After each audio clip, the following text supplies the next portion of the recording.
Hey everyone, good morning. I am out here in our orchard and I just wanted to pause a moment because it's splendid, don't you think?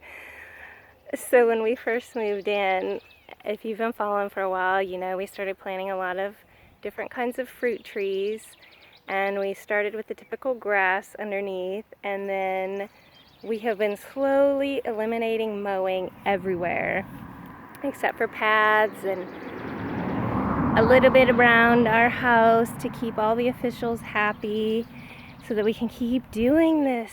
And once we started this, we put a ton of plants in here, but then Mother Nature put a ton of plants in here. It's like once you create that space, it all just starts happening.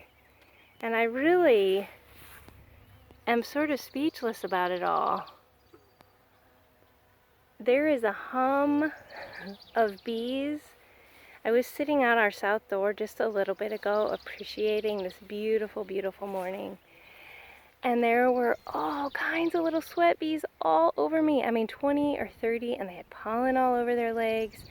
What a cool thing to see. Now look, this is an old path in the orchard, and it has filled in with rattlesnake master. Wow. So we've planted that here in different parts of the property, but then in this zone, Steve just scattered seed into that soil when we pulled up that awful path mat, and we have this magical garden of rattlesnake master growing. And out here, there's still some tall stalks left. You know how we love the stalks for the bees around here, and that is sawtooth sunflower. It's a later flowering plant. So we have in here early stuff, this foxglove beard tongue and the Ohio spiderwort and the fleabane. And I've done videos on the foxglove beard tongue before because bees just adore this plant. I mean, truly. And then we have little visitors landing on our bergamot. That was a silver-spotted skipper. And there's a bumblebee resting, I see, on the side of this. This is our bat house, one of them. The one on our house definitely has bats. I'm not sure about this one. But this, I will tell you, as an orchard base, wildflowers that just grow and grow and grow, seems to really help the trees too. They're just growing and growing.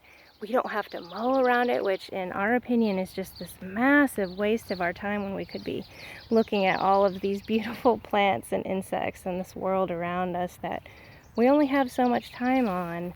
So this is our newest section over here. And a lot of times on these, when we're converting from grass, we just start plugging into the grass. And I did a video on that last year. We've tried smothering, all kinds of techniques, and we just want to learn different things and see what can we do with the least amount of labor.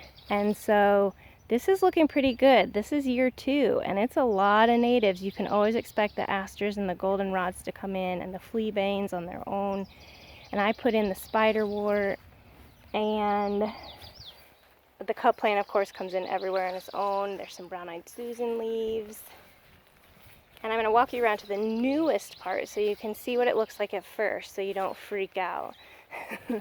So we wanted to capture this other pear tree that's over here so that we didn't have to mow in it, and then we just have our paths. And you can see this is some crazy grass. And you can mow it early on. That can definitely help promote some of your natives.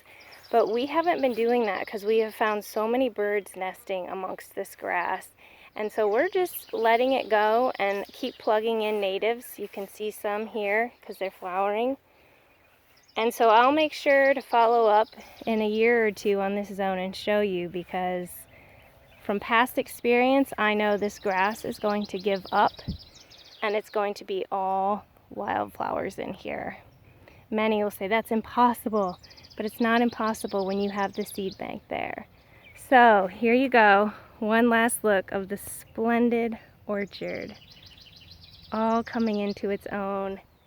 And oh my gosh, friends, we are so excited. We're sticking in some natives like pawpaw and persimmon and of course more elderberry. Life is good. I hope life is good for you. Enjoy those plants.